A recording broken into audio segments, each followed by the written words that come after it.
It's approximately 06:30 hours here in Minnesota, JW Solar USA.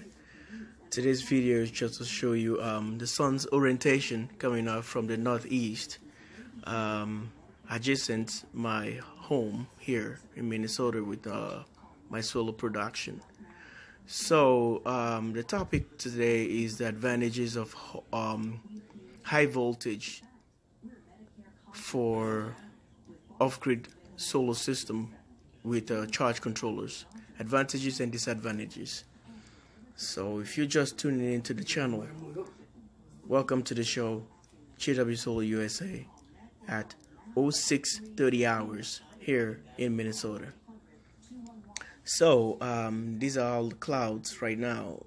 You guys can see I'm panning back and forth to see the sun comes up right on the left where those clouds are at, and if you guys can see now, back into the studio room and see at 06:45 hours, and I'm gonna be showing you guys how the charge controller is trying to wake up very early in the morning and try to generate power for the battery bank. Right now you can see the VOC is sitting at 117.8 volt open circuit, and the charge controller is still asleep. These are just the advantages or disadvantages while running high voltage, which high voltages tend to be very efficient compared to low voltages, because you end up using little wires, cost you less money instead of spending a whole bunch of money on wires, bigger wires. So now you guys can see the VOC sitting at 18.0 at 07:03 hours here in the morning. Should have been bringing more power back to the batteries, but you can see the charge controllers are kind of struggling waking up. If the voltage were lower, you would have seen how the charge controllers started generating power, but it's downgrading, or is stepping down the voltage from high voltage for 144 volts to match the batteries. And you guys can see we're now sitting at 122.6 volts, running the charge controller. Let's go back to the VOC. You guys can see 141.7 volts in, which now we started generating power at 56 watt at 144. The one whole concept about this video is just to show you guys, because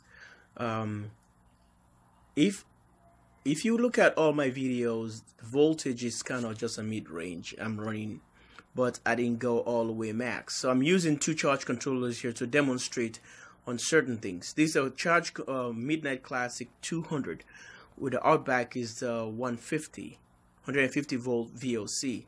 So the only thing you can run, you can go up to 144.4. If it was the outback, that's gonna say voltage too high or high voltage. But for the Classic, you can take it and just step it down to generate power. All those voltage is going to be converted to watt and amps. So if you guys can see right now, the VOC, the charge controller started waking up, and we started making some power. And the outback, pretty soon, because you're gonna see the outback is trying to wake up, but he's still struggling because of the voltage is way too high. So way too, it's not just past the threshold, but is very close, and the voltage goes way too high. You have to have some kind of sun intensity for it to start generating watts and amps. The voltage is there, but No, you can't. It's not like to the max to give it some watts and amps. So this is the best way I can explain it to you. Maybe you have another better way to explain it, but I just want to show you what's happening here. Here you can see the charge controller is trying to cut up with that and stay stable, but it's not possible at the moment, which if I was running on a low voltage, which you're going to be seeing soon, then you will see the charge controller started generating power. The watts I'm making right now will be way more than what I'm generating right now on a high voltage when the sun is rising or when the sun is coming up. Okay, I just want to show you. I will go back and try and downgrade the voltage so that you guys can see the watts we're going to be bringing in at a mid-range voltage, and you see the amps and everything turn to run better. High voltages are very good, but it's just like very early in the morning your panels can come up and do something at all. Charge controller can come up. So let's go back to the Outback here. The Outback is doing the same thing. Look at the VOC, saying too low light. Look at the voltage. It's going all the way up to 135. So it's really hard for it to wake up. So if I try to cut it down to approximately within the hundreds, the VOC open circuit stay at 100 or maybe 90 something volts as VOC, then you see the charge controller started generating power. You see it goes back and forth.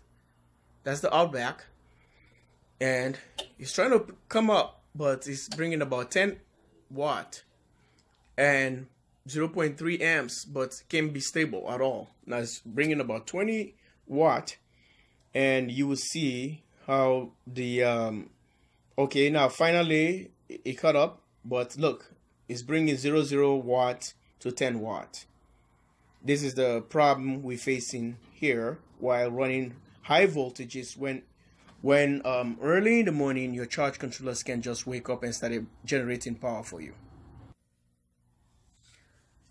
So if you really want to start making power earlier, then you have to set up your charge controller to a mid-range, not too much high voltage. You guys can see now at 646